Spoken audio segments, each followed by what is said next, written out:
Not exactly short notice, but we've been trying to get our busy diaries together, Shane, right? And here you are this morning joining us on the Good Morning Portugal show. Good morning and welcome to you, my friend.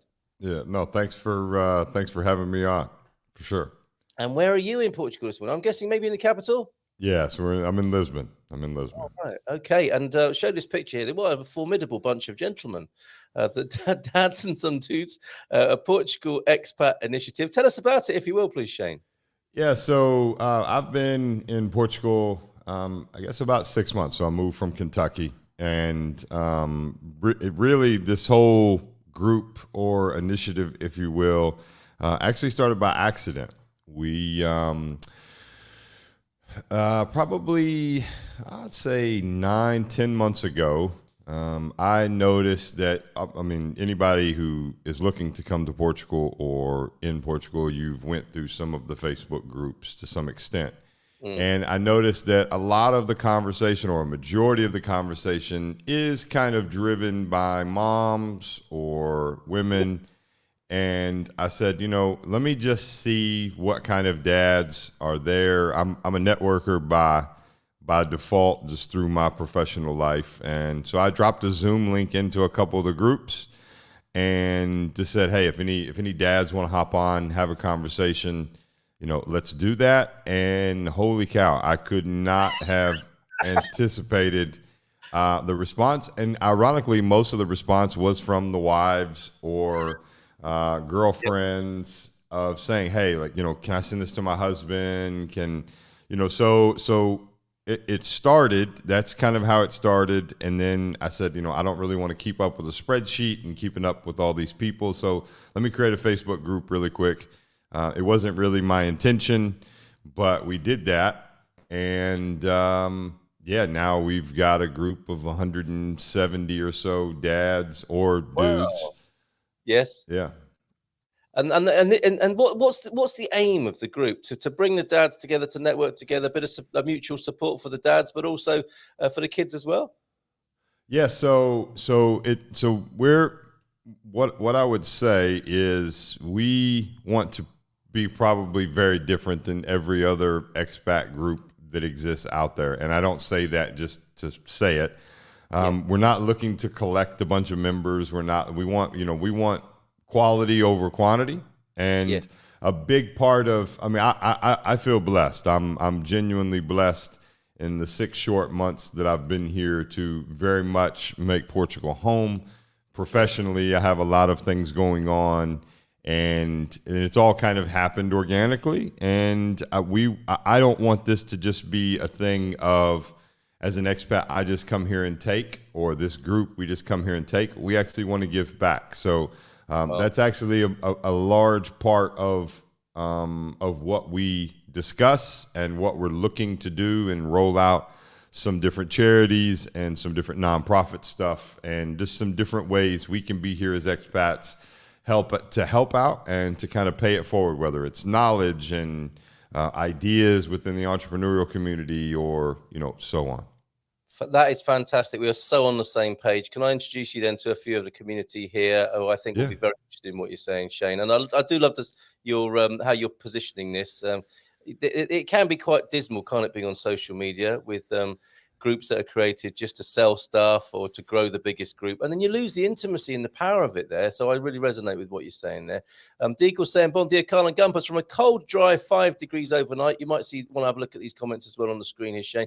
5 degrees overnight in Belfast. Busy fortnight. Kathy's daddy still poorly in hospital. Well, love from our community to your family, Deagle. I'm sorry to hear that. But staff amazing at the hospital as ever there, right? Carl, on Monday, I got an email from Memrise. Okay, I'm going to ask Shane how his Portuguese is going in a minute. Remember, everyone was going to do 15 minutes. Hey, we conveniently forgot about that. Everyone was going to do 15 minutes of Portuguese each day. And Memrise have told you your year's subscription was up at midnight. Home Affairs, Minister of Home Affairs, quickly renewed my application. I'm guessing she lets you do all the talking when you're in Portugal there, Deagle. But keep it up, mate. I think you are the champion when it comes to 15 minutes a day. You've done 15 minutes each day in 2022, and you've done 312 of those. Not missed a day. We'll complete today's later. So, very good. Nice one, Deagle. Good man. How's your Portuguese going, Shane? Well, it's I don't know that it's arrived on the flight yet from the States. So and to give some context, academically, I was never the greatest student and have ADHD. So it will take some time in January. I plan to, now that once the kids, we've got a bit of a routine in January, I plan to start some classes and go in that route. Oh, well done, mate. Okay, Coach Turner's here. He's the man who helps us with our growing old disgracefully fitness with the God Squad tip of the day. Bon dia, Gumpers, normal service. There's no such thing as normal. Normal and the Gumpers do not go in the same sentence together there, but I know what you mean. Normal service is resumed today. Morning, Deagle from Coach Turner. Let's have a look at this then. God Squad tip of the day. Lie face down with your arms stretched out above your head. Pick your arms and legs up as far as you can and down again. That's like a skydive on the floor, isn't it? Of the kitchen, maybe. Repeat up to 10 times. This works your back muscles. The back muscles form an important part of the core and help balance while also protecting the spinal column. Nice work. Give that a go gently as you go. And if it hurts, stop. Bon dia alegria Gumpers. And T-Duck here. Shane is the purveyor of dad jokes, which I think we should include a few of these before you go. You're with us, of course, for this first half hour. Although it might be nice, you might want to say hello to Glenn and Glenda, YouTube sensations. You might cross over at around 9 o'clock. But do you like dad jokes? Is there any dad joke training for the dads and some dudes? Maybe a weekend workshop. Yeah. I don't know if it's my kids would. I would like to think my kids think that I'm pretty funny and don't have any real dad jokes, but Okay, we can put that right, mate. We will put that right for you this morning. No problem with that. A bit of Portuguese for you from T-Duck. A neblina said, Discipio e sol apareceu. So the sun is appearing and the clouds are going. It should be a beautiful day for the meetup on the Silver Coast at San Martino de Porto. We will be at Bohemia between 1 and 3. Deep thoughts, because I know you're about this as well, Shane. I get a feeling happiness is having a large, loving, caring, close-knit family. This is very, very timely, isn't it? In another city. Okay. Yeah, absolutely. Robin Williams, hopefully in the same city as well. Robin Williams, of course, much missed American actor and comedian known for his improvisational skills. Portuguese saying of the day, Deus ajuda a quem cedo madruga. God helps those who wake up early. Are you an early bird, Shane? I guess you've had to be this morning. I've had to be this morning. Normally I'm not. Normally I'm up by 9 or 9:30 because I still a lot of my work and my business still happens in the States. So, and a lot of that on the West Coast. So I have to be up for some later night evenings and phone calls and emails and things. So my wife lets me sleep in a little bit. So. Very nice, but excellent, and brings you a nice cup of tea to rouse you, I hope, in the morning. Oof, no, not so much. What? Who knew? Portuguese is the 6th most spoken native language in the world, spoken in 9 countries with a total of 232 million speakers. Well, that should help if you want to find a language, buddy. My goodness, 6th most spoken native language in the world. That should help. You'd think so, wouldn't you? Okay, a few dad jokes for you, a bit of material then for you and to share with your kids maybe later today. We've got some more because I missed them yesterday. But I don't have a beer gut, says T-Duck. I have a protective covering for my rock hard abs. Okay, feel free to use that later, Shane. I used to be a fan. Now I'm an air conditioner. That is one where your kids will just be looking at you going, oh, there he goes again, I think. And when you're making that cup of tea that we talked about, RIP boiling water, a bit of science tuition for the kids here. RIP boiling water, you will be missed. Okay, barely moved like that. Did you want to add anything there at that point? No. Let's move on to it. Okay, good morning, everybody from Joao F. Stephen Wells is in as well.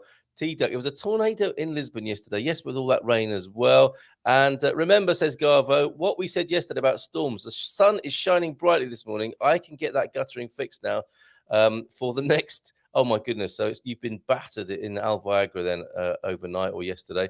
Paul Richards, maybe see you in the Algarve on Friday. Greetings from the Algarve. Rained last night, but the sun is sleeping in this morning and promises to come out later. Yeah, is that what you say in the Algarve when it's not sunny? The sun is having a lie-in. Jean is in New Jersey. Hola todos, bon dia. And Marcus, the country bear, bon dia to you. In South Africa this morning, I'm sure Francis will be interested in what you're doing, Shane, and may well join up with you. Bon dia, alegria todos. Missed you all yesterday. Work and lurk today. Short week for me. great to be here today. Oh, and Bayrandi is in as well. Bon dia from a bright and sunny Bayrada, walking to the market for a barbecue chicken lunch with the neighbours later. There's a nice slice of Portuguese life. Good morning, Sire, from sunny Madeira. Oh, Drown, you're in Madeira. That's nice to see. Now, when Francis arrives in Portugal, Shane, he's going to be up in Porto. Does the network extend to Porto as well for what you're doing with dads and some dudes? I think we've got a couple members, but right now, obviously, things are relatively saturated here in Lisbon. So we're just, and everybody kind of has their family life and regular life. So it's not, that's the other thing. We don't, we're not, a lot of these groups will have 3 or 4 things scheduled every week, and we're not there. I don't know that we'll ever get there. Just again, we want our connections and our time to be a bit, to be a bit more, I don't know, meaningful. And it feels like it's more meaningful if it's not every day. So, sparing. Yes. Yeah. Okay. So what would happen then at one of these meaningful meetups? What typically might go on? Well, so typically, so that picture there was from our first official in-person get together, where we just said, hey, we've all, because it all started on Zoom. Everybody most of the people who were in the group originally were all still in the process of moving when I posted mine. So we all kind of came here at the same time. And I call the older guys in the group, the guys who've been in the group the longest, we're 9 months old, but those guys came over with us, and we all kind of came here in May or June. And then what we found is, now that we're in our world, there's some guys who've lived here for a year, 2, 3 years that had no idea all these other guys were here. They're like, oh, I thought I was just an outlier in the process. And now we've built a bit of community. So what we typically do is we've had 2 meetups. One, we've had that meetup that's in that picture there. And just kind of got together and just let everybody meet in person, and a bunch of folks get together and have a chat and just share who they are. I knew everybody, so it was good seeing everybody connect. I mean, we've got everybody from custom jewelry designers to really big time graffiti artists to really surprisingly awesome and professional folks that have done some really cool things and worked with really big companies. And then the second meetup we had was more of a professional meetup, just so we can kind of gather everyone's skill sets, everyone's passion projects, and offer up some support professionally. And here's what's going on, and here's how we can help, and a bunch of different things. So definitely about the mutual support and the networking. What in having the group and talking to people as the kind of the linchpin, the hub, if you like, of what's going on?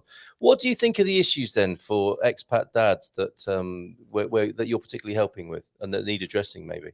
Well, I don't know that I wouldn't call them issues, because where we come from, or where a majority of us come from, we actually have folks in the group from all different countries. It's not just U.S. And there's issues here that, yes, there's issues, but a lot of what it is to address is just to create, a zero ego space. Nice. To come in and be yourself and share ideas and have meetups. People are linking up with their families and kids and going out to dinner, and create a support system that's genuine and authentic. And people who are, I'm a big guy. I'm 6'6". I got a big voice. I have a rough background. So when I know the power that I wield from a standpoint of, hey, we're not going to do these things. It's going to be more about servant leadership and giving back. And so it kind of set the tone from the early beginning that this is how we're going to do this. And, and then the rest of it is making sure, guys, one thing that doesn't get talked about, I think, enough in all of the Facebook groups, and for obvious reasons, for different reasons, yes, is real life still happens. As great as this place may be, and it is, we feel genuinely blessed to be here. This is certainly home. It's the best thing we've ever done for my family. And moving here, that life still happens. Normal things still happen. You're going to have issues with your spouse. You and your kids are going to not see eye to eye on everything. Work problems are going to happen. You're going to get sick. Life is going to happen. So one of the things I'm a big proponent of is, mental health and men having a place that they can share, and men having a place that they can communicate. And these things, there's mom groups all over, and those things have existed. But men just historically don't communicate and share. So sometimes we'll just randomly hit a couple guys, and we'll be down on Libertad at night at 12:30 at night, people watching, and at one of the kiosks, just having a cold drink, just catching up and just sharing what's going on and sharing life. And it's it's been really interesting. That sounds absolutely wonderful. A similar initiative. I don't necessarily want to associate you with these fellas, but come and talk a load of rubbish on the man cave, says Garvo. Vent your spleen, have a rant, and a few beers. It's a bit like a padded cell, but very therapeutic. Similar wavelength there, right? And Absolutely. That's been going on a Friday night for a couple of years now, I think. Interesting stuff with the man cave. Now, I noticed when I was trying to find out a bit more myself about Dads and Some Dudes, you seem to be involved in some interesting other work as well. Are you in the personal development field too? I saw this photo. Earth Attack, the future of work. Change is inevitable. Transformation is a choice. That is proper Gumper talk here on Good Morning Portugal. Change is inevitable. You could apply this to migration, couldn't you? And coming to Portugal, transformation is a choice. What's that about then, Shane? Yeah, so the gentleman in that picture, Steve Cadigan, is actually one of my dear friends, but also a client. So I am an agent to executive speakers and authors. So I help negotiate and manage their. So Steve was the first ever CHRO, Chief HR Officer for LinkedIn back when they had 400 employees, and helped them grow to 4,000 employees and all that good stuff. So he was actually just here, and we're there's some things I can't. Yes, we were doing those things, and there's some really cool stuff going on that the ink isn't dry on paperwork, as we say in the States. So there are a few things rolling out, and there's a lot of really cool stuff going on. And I will share that there are some massively amazing people in this country who are from here, who are very, very successful professionally, and that are putting together some really interesting things and want to be involved and want to hear from the expat community and want to hear who's moving here and want to bridge that gap. And it's over the next couple months I can come back on and explain and kind of and discuss a bit more things. I'm not meaning to be cryptic. It's just I understand. It's all happening really fast. So yes, I doorstepped you with this, didn't I? You were coming on. Okay. It's okay. No. So that event was an event at Nova Business School. So we're working on some stuff with Nova Business School, and they're doing some really interesting stuff with the future of work to create a better world of work for our kids, and that's the speakers that I represent. A few other speakers, and that's a large part of what we do and work towards that stuff. Tremendous. And you're bringing that to Portugal? Well, it's already here. They've just brought me in to help, add to already the great stuff that they're doing here. Yeah, I don't. You'll learn really, really quick. I don't do a whole lot of self promotion. I want to see great people, that I'm around. I want to see everybody be successful and everybody win. So yeah, well, I get a great sense of that from what you're saying and what you're doing, and thank you for doing it. It's wonderful. And Lisbon, would you say then is a great sort of crucible backdrop context for this? I mean, it's been an amazing place, and we talked about the Golden Visa last night with Antonio Barbosa, and saying it's been transformed since 2012. It was a bit of a ghost town. Over 10 years ago. The Golden Visa has done some good stuff, and it's been a team effort, hasn't it, in transforming the capital. Yeah. And this whole digital nomad thing, how exciting Lisbon is. Are you excited about Lisbon and the future of Lisbon? So pre-COVID, I traveled 150, 200 days a year professionally out of the country, out of the United States. And I will tell you, I'd never been to Portugal. I've been a lot of places all around the world. I've spent a lot of time. I will tell you that Lisbon, as much as I want to keep it quiet and as much as I want to keep, the beautiful things right now that we have, Lisbon is a place that, for so many reasons, is unbelievably fantastic. And there's a new initiative. You were talking about the Golden Visa and digital nomad stuff. There is a new initiative that the city of Lisbon is rolling out called the Unicorn Factory. And what they are doing is they are investing a very large sum of money and resources into companies that are looking to grow and that are kind of already successful from an entrepreneurial standpoint, and then now hitting that next level of success to become what is called a unicorn, which is a valuation of over $1 billion and those things. And there are some really, really amazing people involved with that. We're potentially doing some work in with that as well. And just the overall sense of, you hear a lot of people talk that, they kind of hint that Lisbon in Portugal is just kind of this laid back, sleepy town. Like it's like, they kind of, breeze along. They're way ahead of what's going on. And yeah, there's some awesome. I highly even Portuguese people. If you're not aware, it's not just for the expat community.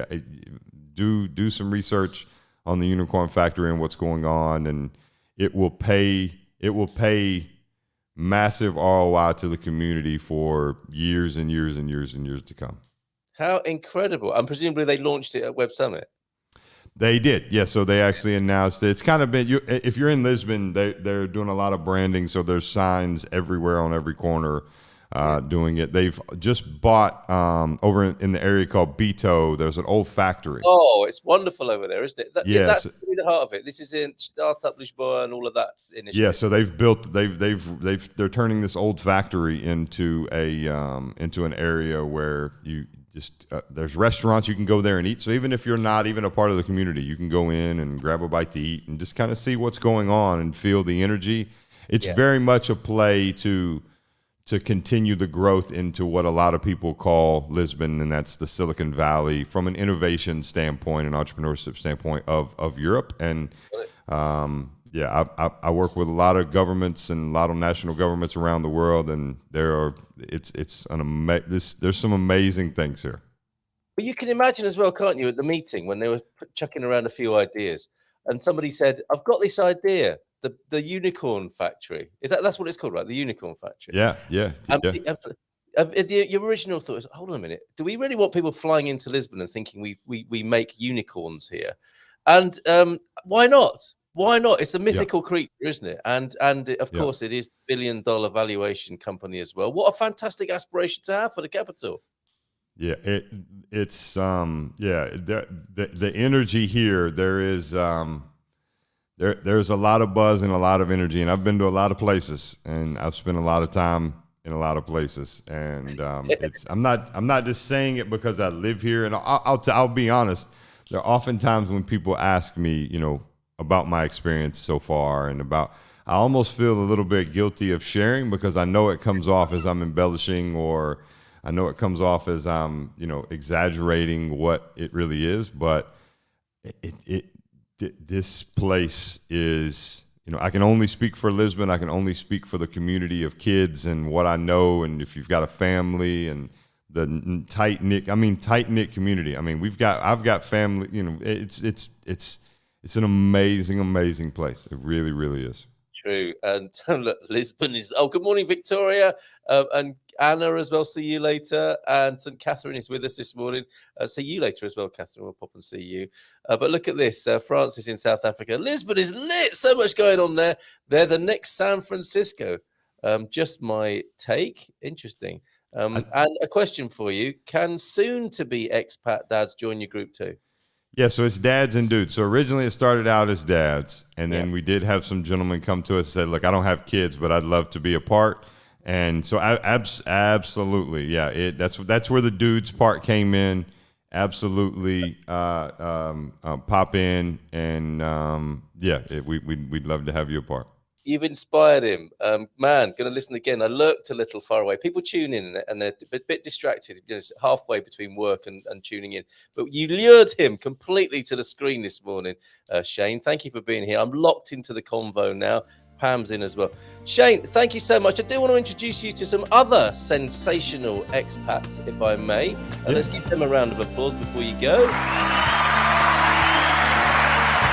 And look, here they are.